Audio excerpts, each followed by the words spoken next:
우리 하나님 말씀은 베드로전서 5장 10절과 누가복음 22장 31절에서 32절입니다. 같이 합독하겠습니다. 모든 은혜의 하나님 곧 그리스도 안에서 너희를 부르사 자기의 영원한 영광에 들어가게 하시니가 잠깐 고난을 당한 너희를 친히 온전하게 하시며 굳건하게 하시며 강하게 하시며 터를 견고하게 하시리라. 시몬아 시몬아 보라, 사단이 너희를 밀가부르듯 하려고 요구하였으나 그러나 내가 너를 위하여 내 믿음이 떨어지지 않기를 기도하였노니 너는 돌이킨 후에 내 형제를 굳게 하라. 아멘. 자리에 앉으시기 바랍니다.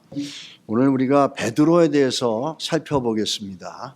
저희가 이 인물에 대해서 살펴보는 것은 12제자들의 하나 예수 그리스도의 공통 분모를 통해서 그리스도를 통해서 그들이 새로워지고 변화되어지고 또 하나님 앞에 쓰임받는 하나님 나라의 일꾼으로 귀하게 쓰임받는 걸 볼 수 있습니다. 그 다른 사람들이 모여가지고 전혀 다른 성격의 사람들, 심지어는 같은 부모 아래서 나왔지만 성격이 너무 다릅니다. 안드레하고 베드로는 같은 부모 밑에서 나온 형제입니다. 알다시피 안드레와 베드로의 성격은 너무너무 다릅니다. 하나는 불이라면 하나는 물이라는 거예요. 이렇게 같은 부모 밑에서 나온 형제들도 성격이 판이하게 다른데 12제자들이 모여있을 때 그들의 각자 다른 성향과 기질들이 연합되어지고 조화되어지고 하나 되어짐으로 하나님 나라와 그 영광을 위해서 살아가는 합체가 되어집니다. 한 몸이 되어집니다. 그 중에서도 오늘 베드로는 아까 우리가 읽었던 그 말씀은 누가복음에 나오는 22장 31절하고 32절은 베드로의 가장 약점과 베드로가 변화되기 전에 대표적인 모습을 보여주고 있습니다. 사단이 밀가부르듯이 사단이 흔드는 대로 끌려다니는 그 모습을 또 상징해주고 있고, 베드로전서 그 5장 10절은 터가 견고해진다라고 하면서 베드로가 변화된 마지막에 자기 간증과 같은 겁니다. 오늘 우리가 제자들의 성향과 기질을 살펴보는 이유가 있습니다. 그 이유는 뭐냐면 12명의 제자들이 다르잖아요. 여러분과 저 같은 교회를 섬기지만 모든 게 다릅니다. 살아온 배경, 가정의 배경, 교육의 배경, 문화의 배경, 우리가 뭘 좋아하는지 각자의 프리퍼런스도 달라요. 전부 다르죠. 그리고 갖고 있는 지성과 지적인 능력과 정서적인 것과 모든 달란트나 기질이나 모든 게 다릅니다. 근데 이 다른 사람들이 모여서 제자들이 돼서 예수 그리스도로 하나가 되어지고 예수 그리스도가 반석이 되어져서 그걸로 연합되어졌습니다. 우리가 지난주에도 봤지만은 우리는 톱니바퀴 같이 서로 맞물려서 가는 겁니다.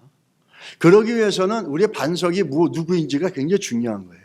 가정도 마찬가지입니다. 부모는 그 자녀들을 마치 내 소유물처럼 생각해서 우리가 원하는 대로 걔들을 만들어 가려고 그래요.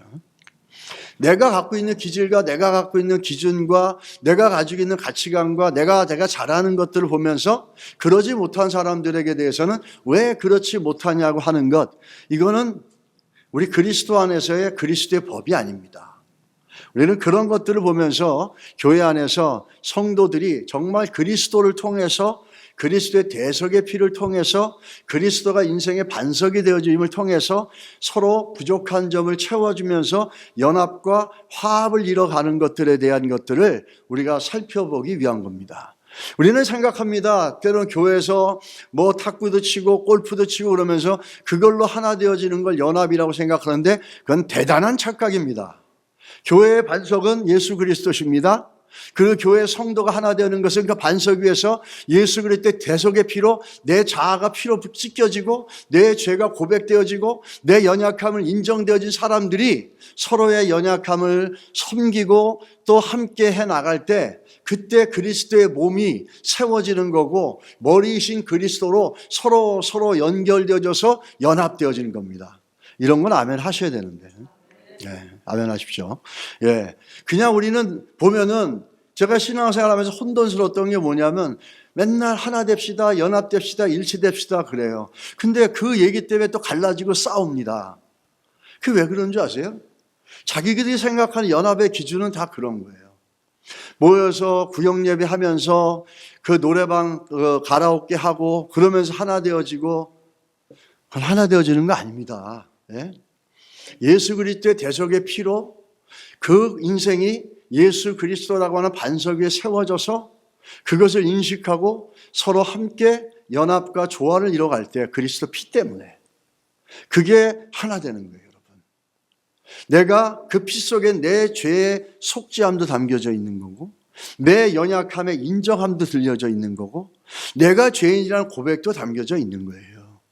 그러므로 우리가 그런 자세와 태도로 또 누군가를 섬겨가고 누군가도 또 그렇게 섬기는 것입니다. 오늘 우리가 이 예수님의 그 대답 중에 이런 게 있죠.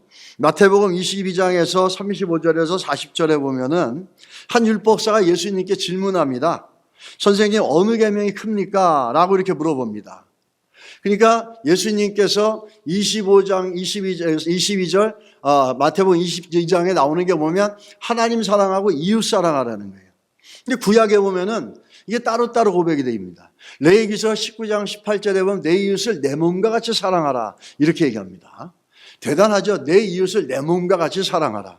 그건 예수 그리스도께서 우리를 사랑할 때 자기 몸을 사랑한 것처럼, 자기 몸을 아끼지 않고 사랑하신 것처럼 그러한 모습들이 있는 거죠. 그리고 신명기 6장 5절에 뭐죠? 너는 마음을 다하고 뜻을 다하고 힘을 다해 내 하나님 여호와를 사랑하라.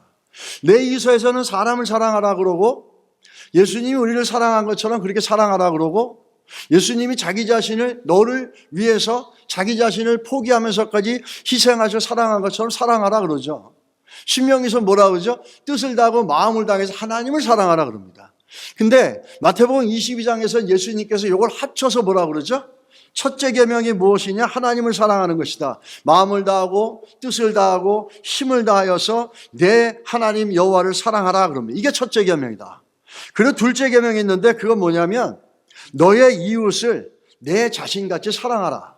마치 레위기 19장 18절의 말씀과 신명기 6장 5절의 말씀을 합쳐서 예수님이 종합편으로 말씀하시는 것 같아요. 자, 예수님 말씀하신 얘기를 살펴보면은 하나님은 내 하나님을 마음과 뜻과 성품과 모든 걸 다해서 하나님을 사랑하라 그랬어요. 그러 내 이웃을 내 몸같이 사랑하라 그랬어요. 우리는 여기서 신앙에 가장 중요한 게 나와요. 그게 뭐죠? 일치성입니다. 눈에 보이지 않는 하나님을 이렇게 전심으로 사랑하면 눈에 보이는 사람을 향해서 그 사랑이 나온다는 거예요. 우리는 한번 생각해 보세요. 눈에 보이지 않는 하나님께 정직한 사람은 눈에 보이는 사람에게도 정직합니다. 근데 눈에 보이는 사람에게 정직하지 않는 사람은 보이지 않는 하나님에게 당연히 정직하지 않아요. 이 눈에 보이지 않는 하나님을 마음을 다하고 뜻을 다하고 성품을 다 사랑하는 것은 결국에 눈에 보이는 사람들을 향해서 나온다는 거죠. 이게 신앙의 일치성이에요. 우리가 교인들이 욕을 먹고 교회가 욕을 먹는 이유 중에 하나가 뭔지 아십니까? 눈에 보이지 않는 하나님을 사랑한다 그러면서 눈에 보이는 사람에 대해서 그 사랑이 드러나지 못할 때, 그때 이걸 갖다 이원론이다 이렇게 얘기합니다. 듀얼리스틱이라 그러는 거죠.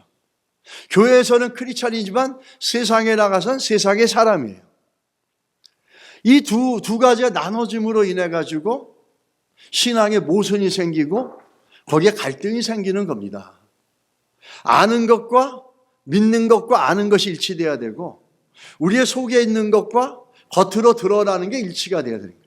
너희가 마음에 가득한 것이 입술로 나온다는 것처럼 너희 마음의 뜻을 다하고 마음을 다해서 성품을 다해서 하나님을 사랑하면 그게 뭘로 나오죠? 눈에 보이는 사람에게로 나와야 된다는 거죠. 이 두 가지가 일치돼야 된다는 거예요. 근데 문제는 뭐냐? 우리는 우리 신앙을 살펴보기 너무 바빠요. 그냥 내가 믿고 있는 줄 알아요, 교회 나오니까. 제일 무서운 게 뭐냐면 교회 나와서 자기 신앙이 이렇게 듀얼리스틱, 나누어져 있는지도 모르고 신앙생활 할 때가 이게 가장 무서운 거예요, 여러분. 그런 경우에는 정말 어떤 문제가 발생하더라도 이상하지 않다라고 여길 수 있는 거예요. 우리는 이 본문을 보면서 이 두 가지가 일치되어지는 것, 하나님을 사랑하고 이웃을 사랑하는 거예요. 이것이 일치되어지는데 그 사랑, 하나님의 사랑이 이웃에게 드러나야 되는데, 눈에 보이는 이웃에게 드러나야 되는데 제1차 대상이 누구냐라는 거예요. 그 1차 대상이 누구냐는 거죠. 갈라디아서에 이렇게 나옵니다. 더욱 믿음의 가정들에게 하나님을 사랑하는 그 사랑이 가장 먼저 드러나야 되는 게 누구냐면 교회 안에 있는 믿음의 성도들이라는 거예요. 교회 안에 있는 믿음의 성도를 God's household라 그래가지고 하나님의 권석, 하나님의 가족이라 이렇게 얘기합니다. 여러분과 저는 예수 그리스도란 공통분모를 통해서 가족이 되어진 거예요. 예수 그리스도의 피 속에서 내가 죄인인 걸 고백하고 내 죄와 내 연약함 속에 예수님의 대속의 피가 흘려짐으로 내가 죄인인 걸 고백하고 내가 연약한 죄인 걸 고백하면서 하나가 되어진 게 가족이에요. 똑똑하고 잘나서 하나님의 자녀가 된 게 아니에요. 못나고 어리석은 내 죄를 인정하고 그 죄를 깨닫겨지고 그 죄 위에 예수 그리스도의 피가 뿌려진 것을 고백하며 아, 나는 죄인이구나 라고 하면서 모여진 게 여러분과 저 교회라는 거예요. 그래서 그 그리스도의 마음이 우리 안에 있어야 되고 또 그리스도가 섬겼던 것처럼 우리는 서로 섬겨야 되는데 그 하나님을 사랑하는 마음이 사람들에게, 눈에 보이는 사람들에게 드러나는데 그 섬김이 누구에게 제일 먼저냐? 갈라디아서 6장 10절입니다. 갈라디아서는 바울이 젊을 때 쓴 겁니다. 갈라디아서는 바울이 쓴 책 중에서 가장 먼저 쓴 책이에요. 그래서 굉장히 어조가 강하고 또 그러나 분명합니다. 6장 10절입니다. 같이 한번 읽어볼게요. 그러므로 우리는 기회 있는 대로 모든 이에게 착한 일을 하되 더욱 믿음의 가정들에게 할지어다. 모든 이들에게 착한 일을 하는데 하나님의 자녀들, 하나님의 가족, 교회 성도들에게 더욱 믿음의 가정들에게 그렇게 할지어다 이렇게 됩니다. 제일 먼저 하나님을 사랑하는, 눈에 보이지 하나님을 사랑하는 그 사랑이 눈에 보이는 사람들에게 드러나는 가장 먼저 대상이 누구냐? 여러분 곁에 있는 예수 그리스도의 피 흘리심으로 하나님의 자녀가 되고 그리스도의 몸의 지체가 되신 성도들이라는 겁니다. 그들에게 우리들이 하나님을 사랑하고 있는 것이 먼저 드러나야 된다는 거죠. 거기에 흘러가야 된다는 거죠. 그래서 예배소서 2장 19절에 이렇게 얘기하죠. 그러므로 이제부터 너희는 외인도 아니요 나그네도 아니요 오직 성도들과 동일한 시민이요 하나님의 권석이라. 뭐죠? 그 예수의 피 때문에 여러분과 제가 뭐가 됐어요? 하나님의 자녀가 됐다는 거고 하나님의 가족이 됐다는 거예요. 뒤집어 얘기하면 하나님의 가족이다, 하나님의 권석이다, 하나님 나라의 가족이다라는 의미는 뭐죠? 어떤 공통점이 있습니까? 예수 그리스도의 대속의 피를 경험한 사람들, 예수 그리스도의 대속의 피를 인정하고 내가 죄인인 걸 고백하고 죄인인 걸 알고 내 연약함을 용서해 주시고 십자가에서 죽으시고 부활로 채워주신 그 예수 그리스도의 십자가의 승리에 그게 내 사건이라고 믿는 이들이라는 거예요. 그런 이들이 모인 게 가족이라고, 성도라는 겁니다. 우리는 이걸 보면서 한 가지 중요한 게, 그러면 어떻게 보이지 않는 하나님의 사랑하는 게 눈에 보이는 성도들에게 그게 드러나고 서로 나타나야 되는가? 갈라디아서 6장 2절에 이렇게 얘기합니다. 그리스도의 법 성취라고 얘기합니다. 그 법이 뭔지 아십니까? 서로 섬기는 거예요.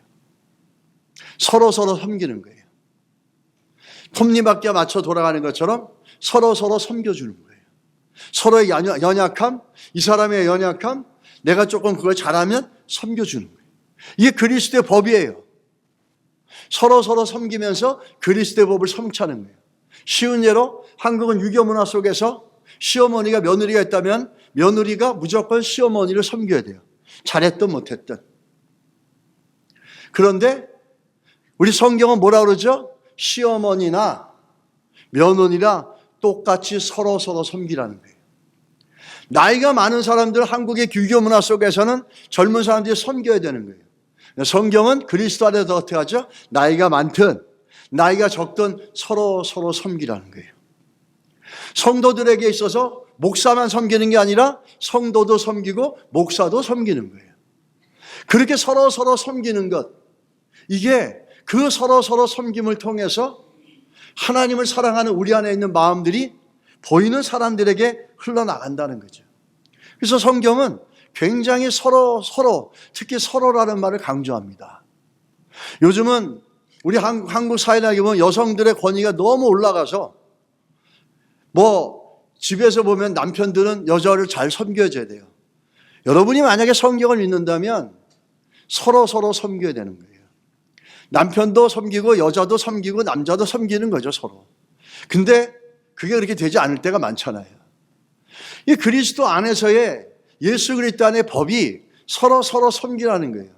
제가 예전에 한국에 있을 때 그때 한국의 이제 문화들이 너무 이제 유교 문화들이 강하니까 젊은 사람들은 매일같이 가가지고 교회 가서 전도사를 하더라도 하면은 허드렛 일, 후진 일 이런 건 다 해야 되고 하여튼 그래요.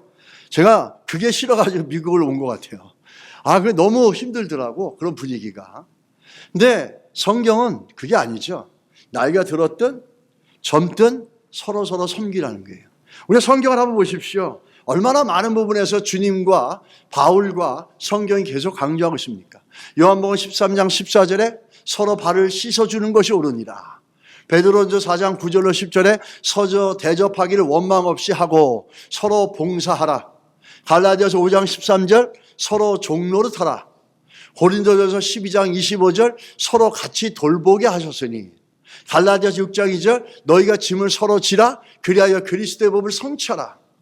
상대방의 짐진 것을 보고 무관심하게 돌아가는 게 아니라, 상대방의 연약함을 보고 비난하는 게 아니라 같이 지어줘야 된다는 거예요. 그 다음에 우리 로마서를 보게 되면 로마서 12장 10절에 형제를 사랑하여 서로 우애하고 존경하기를 서로 먼저 하며 서로 우대하고 mutual respect를 하고 mutually serve하고 mutually honor하고 로마서 15장 7절 서로 받으라 이렇게 얘기합니다. 서로 주고 서로 섬기고 서로 받는 거죠. 주는 것만 받는 것만 아니라 서로. 그래서 그리스도의 법은 서로 지는 거예요. 서로 약한 점을 보면서 너는 왜 그래? 이거는 내 약함을 위해서 예수님이 십자가에서 피 흘려 죽으신 거에 대한 믿음의 인식이, 복음의 인식이 없는 거죠. 그걸 알면은 그 연약함 보고 우리는 조용히 섬겨줄 수 있는 그런 복음의 십자가의 원리와 그리스도의 법으로 우리의 신앙의 고백이 삶 속에서 조용스럽게 겸손하게 드러나야 될 줄 믿습니다. 믿으십니까? 그것이 되어지지 않으면 우리는 늘 싸울 수밖에 없어요. 중요한 게 뭐냐? 이 서로 섬기고 서로 용납하고 서로 그 약한 부분을 돌봐줄 때 있어 제일 중요한 게 뭐냐면 우리가 지난주에도 얘기했죠. 뿌리입니다. 뿌리. 그 뿌리가 누구에겠냐라는 거죠. 그 뿌리가 여전히 나 자아, 내 셀프, 에고에 박혀 있다면 항상 모든 게 뭐죠? 내가 우선이 된다는 거예요.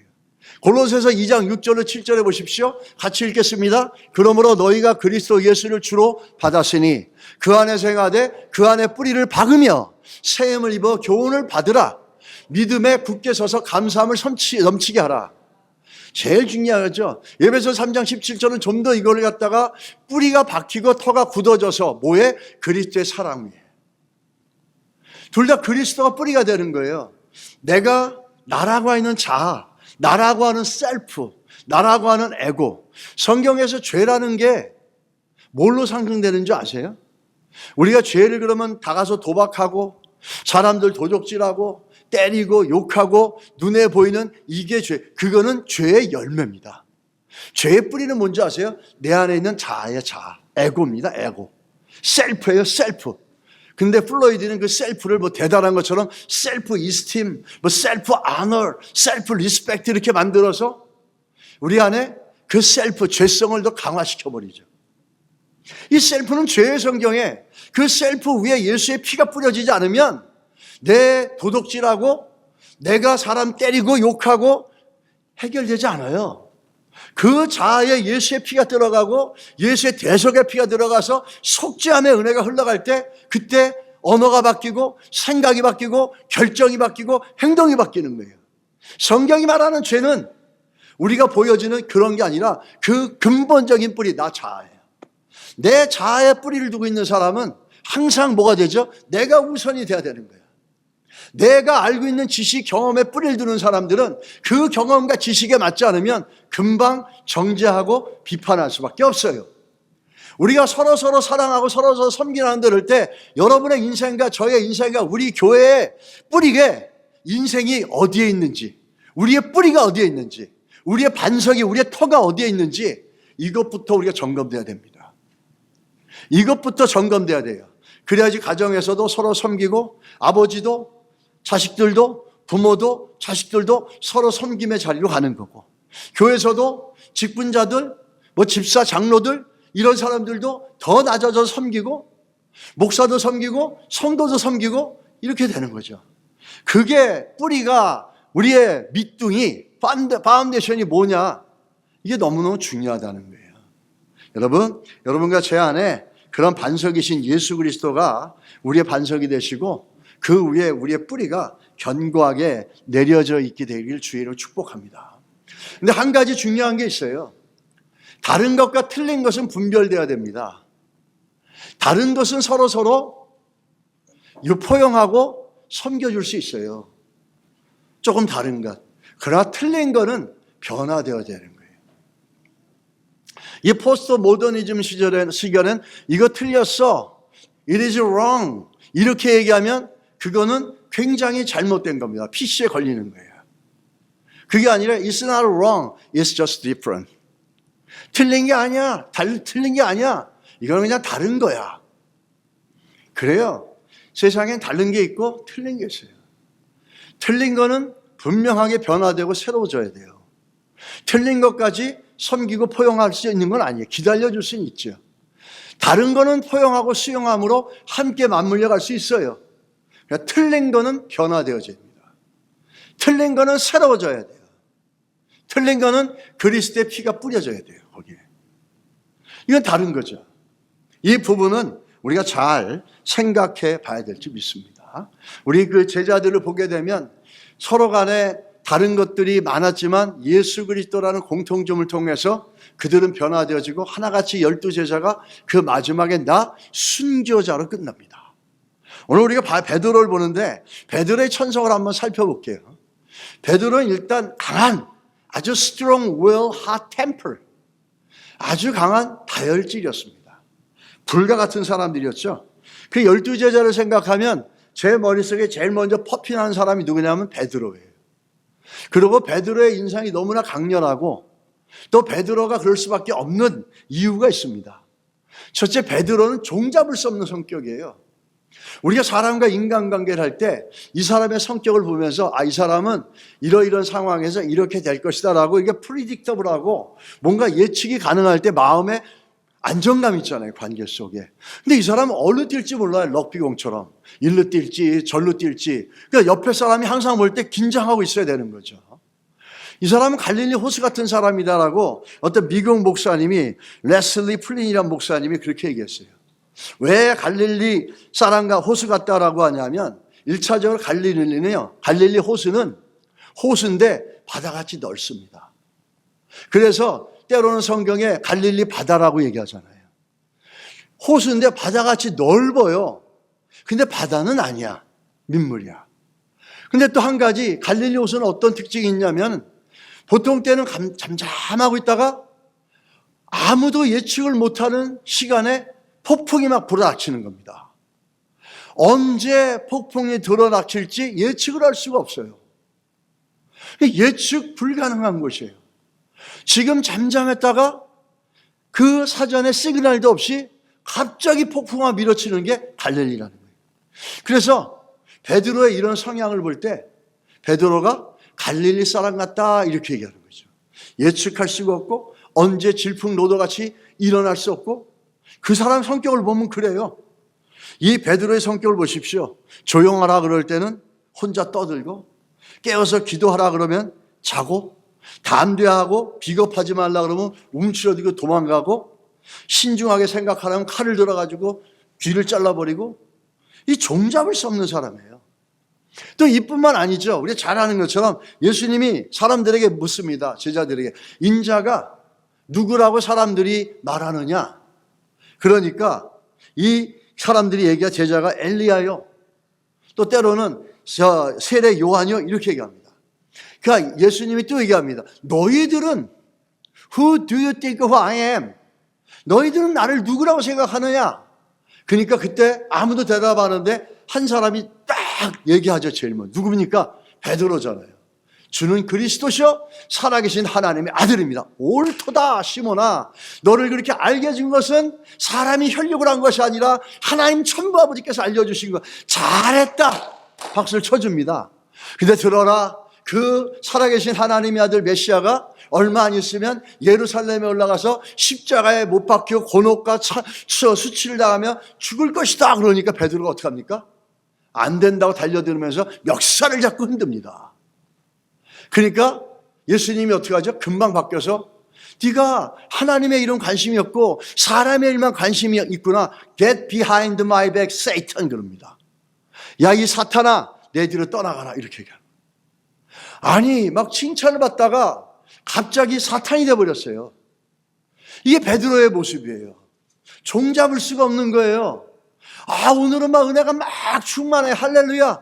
막 당장 입신을 해서 천국에 들어갈 것 같아. 근데 조금 있다가 한 30분 있다가 한 10분 있다가 나가보니까 뭐 이상한 게 하나 생겼어. 조그만 일이.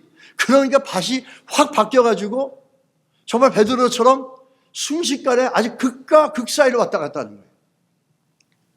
이게 베드로의 성품이라는 겁니다. 이 베드로로 보면서 특징이 뭐냐면 뭐든지 튀어요. 뭐든지 먼저야. 이 마태복음 14장 28절에 보면 어떤 일이 나옵니까? 예수님이 밤에 갈릴리 호수를 걷어 올라오고 있어요. 밤에 이렇게 올라오니까 제자들이 이렇게 보고서 와, 저거 유령이다 막 이러는 겁니다.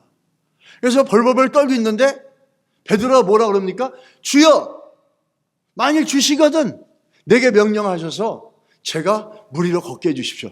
그러니까 예수님이 그렇게 해라 그럽니다. 그러니까 예수님도 참 대단한 게 베드로, 너 조금 나서지 마.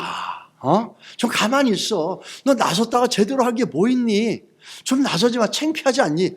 예수님이 그러지 않았다는 게 제가 성경을 볼 때 그게 저를 놀랍게 합니다. 야, 이렇게 질퍽거리고 천방지축이고 뭐 하나 제대로 없고 뭐만 하면 그냥 다혈질적으로 반응하는데 예수님이 한 번도 그거에 대해 비난하지 않았어요. 그래, 와라 그럽니다. 그러니까 베드로가 가요. 근데 어떻게 합니까? 오래지 않아서 뭘 합니까? 바다 물결을 보고선 주여 살려주십시오 하면서 막 물에 빠져 들어가잖아요. 두려움이 연습해오자 베드로는 물에 빠졌어요. 근데 또 하나 재밌는 게 있어요. 뭔지 아세요?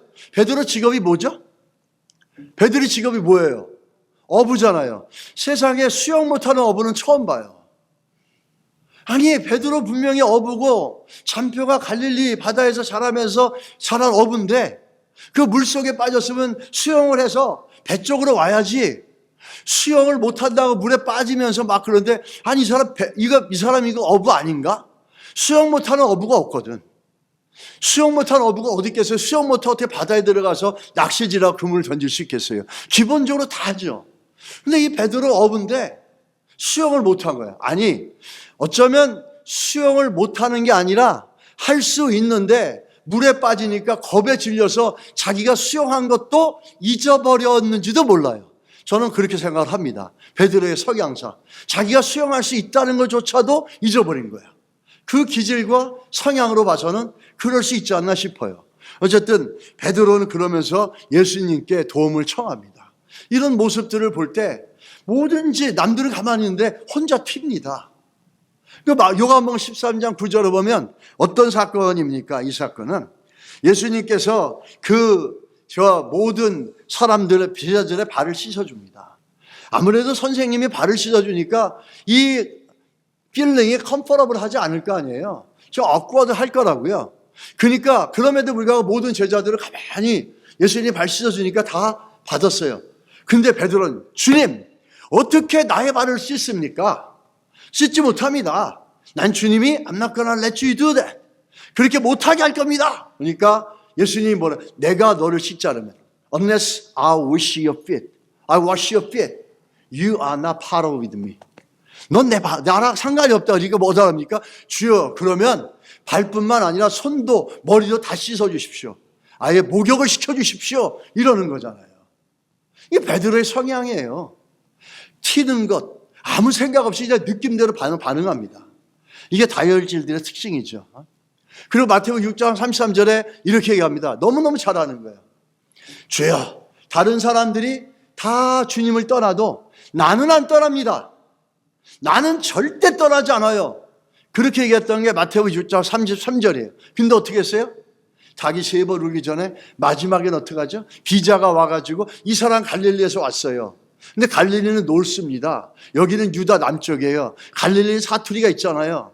북쪽 사투리가 있잖아요. 우리 한국의 북한처럼 그랬음매, 동물에 막 그러지 않습니까?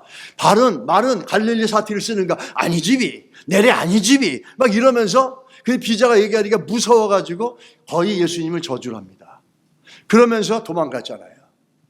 이게 천방지축이 바로 그 베드로의 성향이었어요. 얼마나 약점이 많고 얼마나 부족한 게 많은 모습을 우리가 볼 수 있습니까?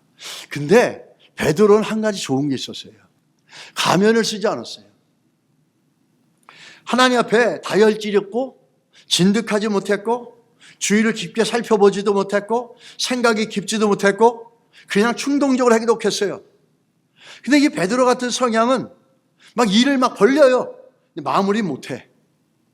그런 사람도 있잖아요. 일을 막 벌려내. 근데 마무리는 다른 사람이 가서 해야 돼. 이 베드로가 이런 성향의 사람이야. 책임지지 못해. 이게 참 어려운 성격이죠. 근데 자신의 약한 모습을 가지고 있으면서도 예수님께 한 번도 자기를 감추거나 가면을 쓰지 않았어요. 어떻게 할 수 있습니까? 원래 베드로의 이름이 뭐죠? 시몬이에요. 시몬이 상징하는 이름은 뭐냐면은 우리가 잘 보여주는 게 뭐냐면 우리가 읽었던 누가복음 22장 33절에서 32절 말씀에 시몬아 시몬아 보라 사단이 너희를 밀가부르듯 하려고 요구하였으나 그러나 내가 너를 위하여 너희를 아니라 너를 밀가부르듯 하려고 요구하였으나 내가 너를 위해서 믿음 떨어지지 않게 기도했다. 예수님은 그렇게 얘기하시는 거예요. 여기서 예수님께서 이름을 번갈아 부르세요. 때로는 시몬아, 때로는 베드로야, 또 시몬 베드로야 불러요. 특별히 시몬의 약점이 베드로의 약점이 드러날 때 더더욱이 시몬이라는 이름을 쓰십니다. 저 시몬이라는 이름은 뭐냐? 갈대처럼 그렇게 왔다 갔다 한다는 거예요. 갈대처럼 사단이 와서 흔들면 밀가부르듯이 흔들리는 게 이 베드로 본래의 성향이고 기질이고 이걸 시몬이라는 이름 속에서 알 수 있는 거예요. 근데 한 번 더 재밌는 건 뭐냐면 베드로가 자기의 약점이 드러나서 예수님이 시몬아 시몬아 그래도 아이고 좀 그러지 마세요. 이렇게 한번 대든 적이 없어요. 한 번도 그런 적이 없어요. 그러면서 이 베드로의 이름이 바뀔 때입니다. 완전히 시몬한 이름이 더 이상 나오지 않을 때가 있어요. 그게 사도행전부터예요. 사도행전부터는 베드로라고 그래요. 다.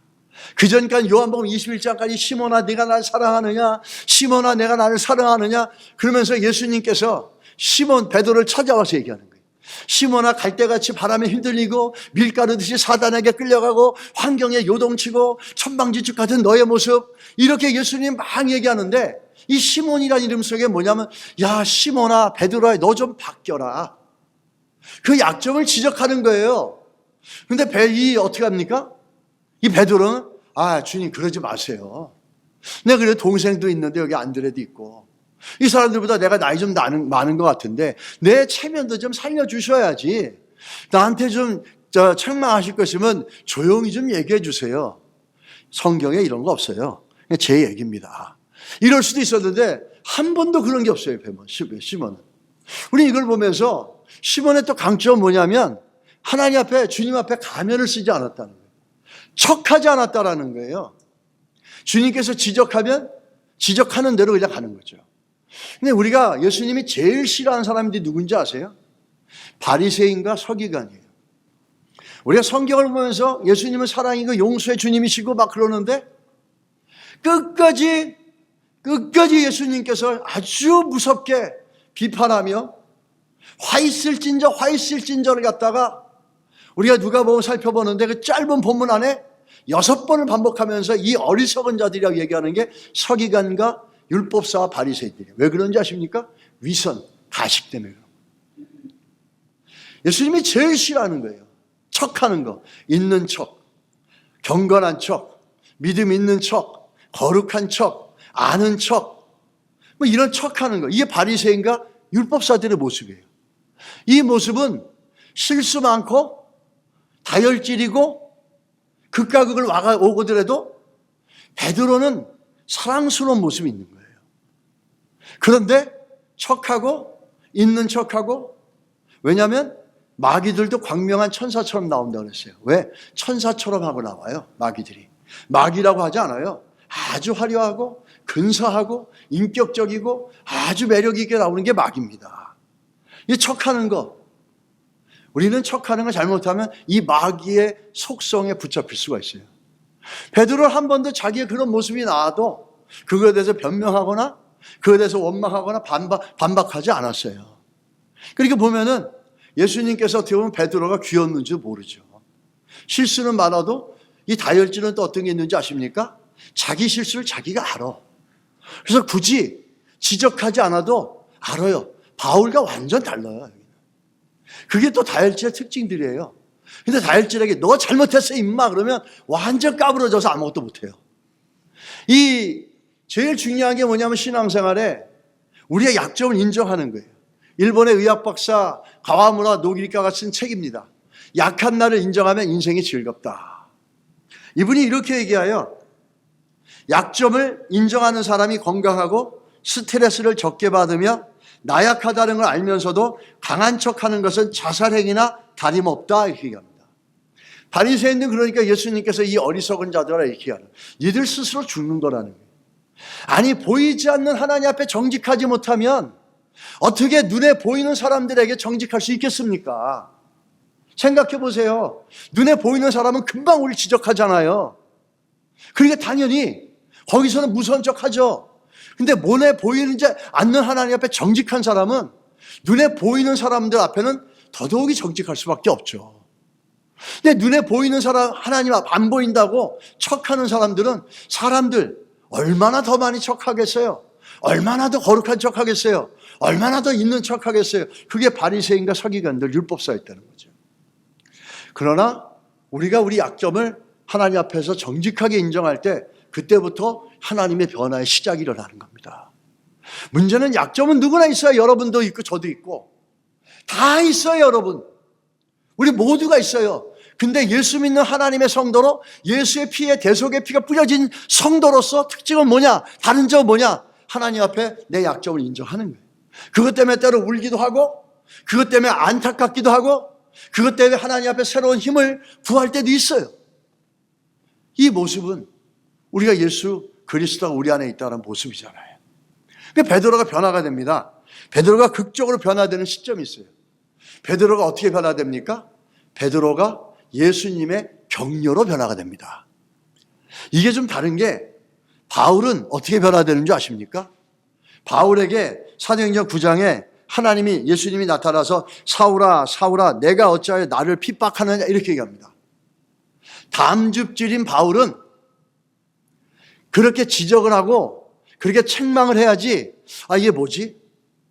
주님 이게 뭐지? 생각을 하고 결정을 하는 게 담즙질이에요. 근데 베드로는 하나님 예수님께서 책망을 하고 질책을 하지 않고 어떻게 했습니까? 격려를 해줬어요. 아까도 얘기했지만 다혈질들은요 자기 잘못을 너무 잘 알아요. 그런데다가 누군가가 비판하고 누군가가 거기다가 책망을 하잖아요. 회복이 안 돼. 완전 까부러진다고. 베드로는 그런 기질의 사람이었어요. 다혈질의 사람이에요. 이미 자기 잘못한 걸 알고 있어. 그러니까 주님께서 나타나셔서 야, 너 왜 그랬어? 왜 나를 갖다가 쓰러뜨렸어? 왜 나를 버렸어? 이렇게 하지 않았어요. 어떻게 했습니까? 그 기질에 맞는 방법으로 베드로를 변화시킵니다. 그게 뭐죠? 격려였어요. 격려. 그게 잘 나오는 게 요한복음 21장이에요. 참 재밌는 게 요한복음 21장이 마지막 장이잖아요. 마지막 장에 베드로 얘기로 끝납니다. 그 사도행전 1장에 또 누구 얘기를 시작합니까? 베드로로 시작해요. 베드로가 최초에 기도하고 성령 충만해서 예수일 때 복음을 전한 최초의 설교자가 누굽니까? 베드로예요. 이 요한복음의 마지막에 베드로를 갖다가 예수님이 격려해요. 요한의 아들 시몬아, 내가 이 사람을 보고 이 사람보다 나를 더 사랑하느냐? 이렇게 얘기를 하는 거예요. 요한의 아들 시몬아, 내가 너 나 왜 버렸니? 이렇게 하지 않았어요. 요한의 아들 시몬아, 네가 나를 더 사랑하느냐? 내 양을 먹여라. 아직도 나는 너를 신뢰한다. 아직도 너를 사랑한다. 그래서 내 양을 맡기겠다. 이렇게 말씀하는 거예요. 이 격려가 끝내는 어떻게 합니까? 시몬과 베드로 사이를 왔다 갔다 하면서 극각을 왔다 갔다 했던 이 베드로가 사도행전에 가가지고 또 뭘로 바뀝니까? 성령으로 바뀝니다. 할렐루야.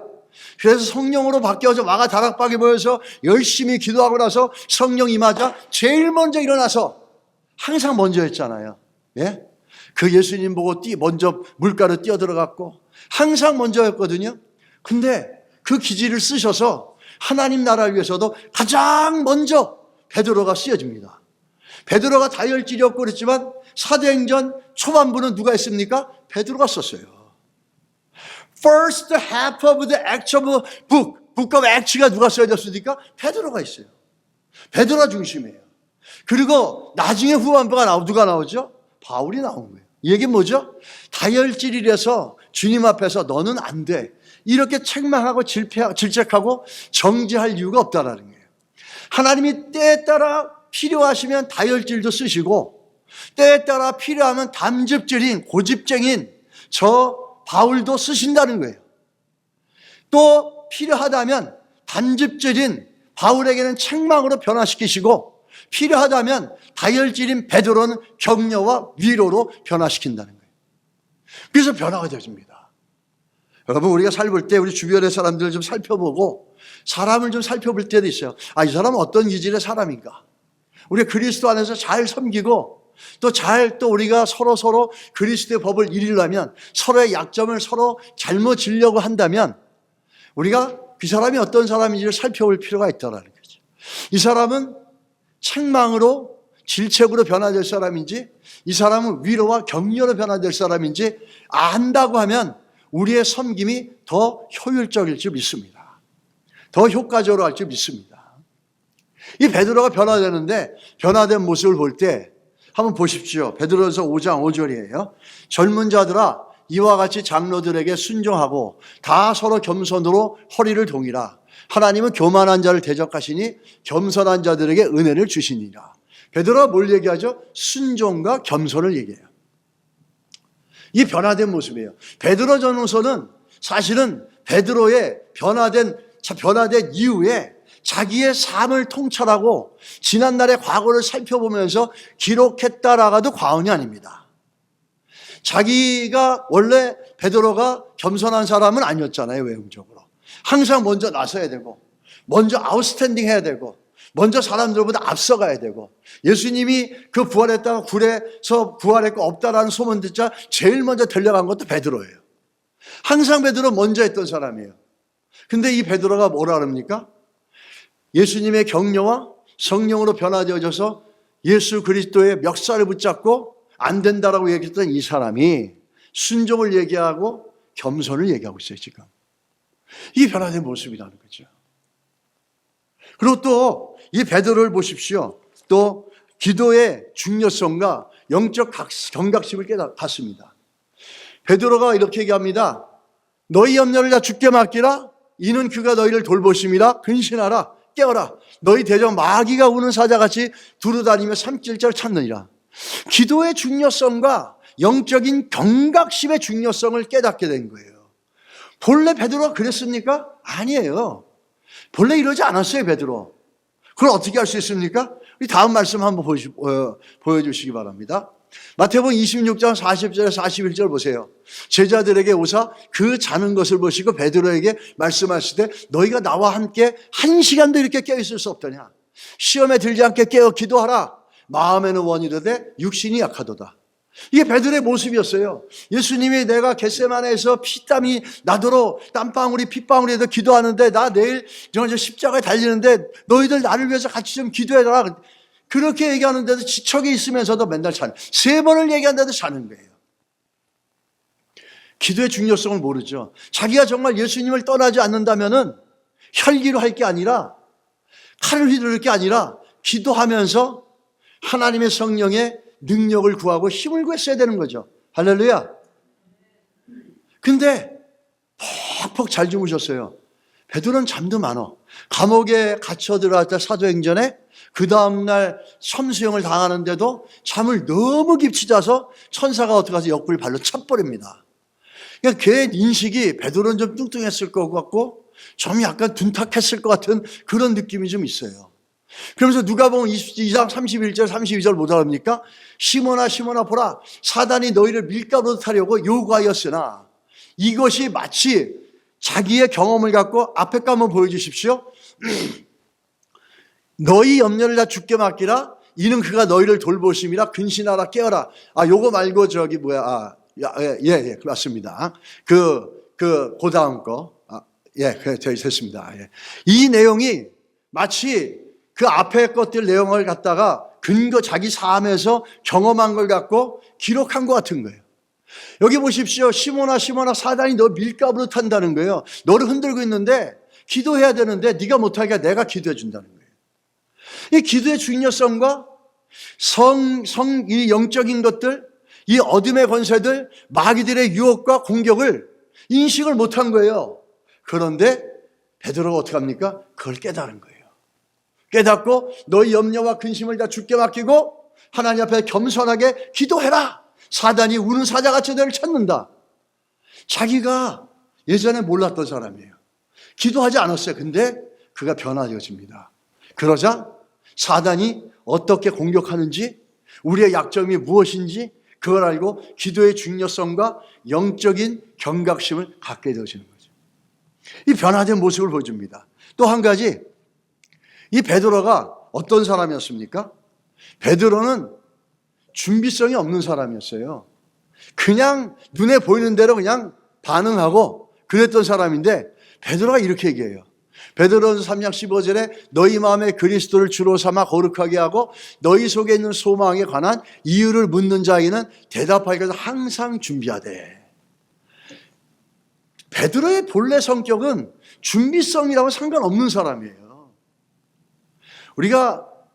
제가 공부할 때 변증학 공부할 때 변증학의 가장 근본적인 게 저겁니다. 항상 준비하라. 너희가 믿고 있는 예수 그리스도, 네가 믿고 있는 복음에 대해서 누군가가 믿게 되면 그것을 대답할 수 있도록 늘 준비하고 있어라. 근데 베드로가 그렇게 얘기한 거예요. 베드로는 어떤 사람입니까? 충동적이죠, 즉흥적이죠, 다혈질이죠. 오늘은 이랬다가 내일은 저러죠. 잠잠했다가 질풍노도처럼 막 일어나죠. 폭풍처럼. 이런 사람인데 이 베드로가 변화된 거예요. 그러면서 어떻게 하죠? 준비성을 가져라. 복음을 위해서 준비해라. 하나님의 나라를 섬기기 위해서 준비해라. 교회를 위해서 준비해라. 예배를 위해서 준비해라. 이러면서 준비성을 얘기하고 있다는 거예요. 그 말은 뭐죠? 저건 본래 베드로의 모습이 아니에요. 변화되어진 베드로의 모습이라는 거예요. 할렐루야. 이게 베드로라는 거죠. 베드로가 마지막으로 자기의 간증 같은 걸 합니다. 그게 우리가 아까 읽었던 베드로서 5장 10절이에요. 모든 은혜의 하나님, the God of all grace, 그 은혜의 하나님께서 그 그리스도 안에서 너희를 부르사 자기의 영원한 영광에 들어가게 하시니가 잠깐 고난을 당한 너희를 친히 온전하게 하시며 굳건하게 하시며 강하게 하시며 털을 견고하게 하시리라. 베드로의 원래 성품을 보면은 이 사람에게 안정감이라는 게 없었어요. 그 인생이 성품이 견고하고 튼튼하고 안정감을 전혀 주지 않았어요. 그런데 이 베드로가 어떻게 합니까? 자기의 고백과 자기의 간증 바탕에서 하나님께서 나를 그렇게 하신 것처럼 너희들의 인생의 털을, 너희들을 하나님이 튼튼하게 하시고 견고하게 하실 거라는 거예요. 그 말은 뭡니까? 이 고백이 있는 거죠. 시몬같이 사단에게 밀가부르듯이 흔들리는 내가 베드로 반석이 되어져서 내 인생의 터전이 예수 그리스도로 견고해지고 흔들림 없이 튼튼해졌다라고 하는 베드로의 간증이 있는 겁니다. 할렐루야. 여러분, 우리 안에도 이런 간증이 있길 축복합니다. 우리의 연약함과 부족함이 하나님의 성령으로 예수님의 만져주심을 통해서 어떻게 합니까? 내 삶의 터전이 튼튼해지고 견고해졌습니다 라고 하는 고백이 우리에게도 있게 되기를 주님의 이름으로 축복합니다. 예전엔 나는 시몬이었어요. 바람에 이르는 갈대 같은 시몬이었는데 지금은 베드로 반석이 되어졌습니다. 이게 베드로의 고백이죠. 우리 안에도 이런 고백이 있기를 주의 이름으로 축복합니다. 이 베드로의 마지막의 모습을 한번 보면은 베드로는 우리가 잘 아는 것처럼 십자가에 꽉 맞아 죽었어요. 그런데 베드로 자신이 처형당하기 전에 바로 몇 시간 전에 베드로의 아내가 처형을 당합니다. 본래 성격 같으면 흥분을 하고 난리를 쳤을 텐데 베드로가 마지막 처형당하는 아내에게 준 위로의 말씀이에요. 뭐라 했냐면 오 주께 기억함을 받을 이여, 하나님이 널 기억해 주실 것이다. 너의 순교의 희생과 피 흘림을 너는 하나님이 기억해 주실 것이다. 그리고 나서 몇 시간 후에 자기는 예수님과 같은 십자가에 달리지 않고 거꾸로 달려서 십자가에서 순교의 피를 흘립니다. 여러분, 우리가 주를 위해서 우리가 변화되지 못한 부분들이 있다면 서로 섬겨주면서 그리스도의 사랑이 흘러가고 하나님의 성령의 흘러감이 되게 하시고, 정말 베드로의 마지막 고백처럼 아내에게 했던 것처럼 우리의 수고와 헌신을 주께서 기억하시는 줄 믿습니다. 그러므로 우리의 터가 더 견고하게 되기를 주의 이름으로 축복합니다. 우리 한번 저 옆에 분들에게 인사하십시오. 뭐라고 인사할까요? 우리의 터가 갈수록 굳어집니다. 네, 너무 길어가지고 그냥 굳어집니다 이렇게 해도 됩니다. 기도하시겠습니다. 좋으신 하나님을 찬양합니다. 하나님, 우리를 부르셨고 연약함과 부족함에도 불구하고 그리스도의 피로 대속하시고 우리를 만들어 가시고 우리를 변화시켜서 우리의 터를 시몬에서 베드로로 만들어 가시며 하나님 나라 일꾼으로 세우시고 성도와 성도 간에 서로 섬김을 통해서 그 하나님의 은혜의 손길을 경험하게 하시니 감사드립니다. 하나님, 우리 그리교회가 그리스도 예수의 대속의 피 속에서 속죄함을 받은 성도들이 서로의 연약함을 섬겨주며 베드로처럼 시몬에서 베드로로 변화되는 은혜가 우리 교회 안에 넘치게 하시고 우리 성도들의 삶의 터전이 예수 그리스도 때문에 더욱더 견고해진 은혜가 넘치게 하여 주시옵소서. 예수님의 이름으로 기도드렸습니다. 아멘.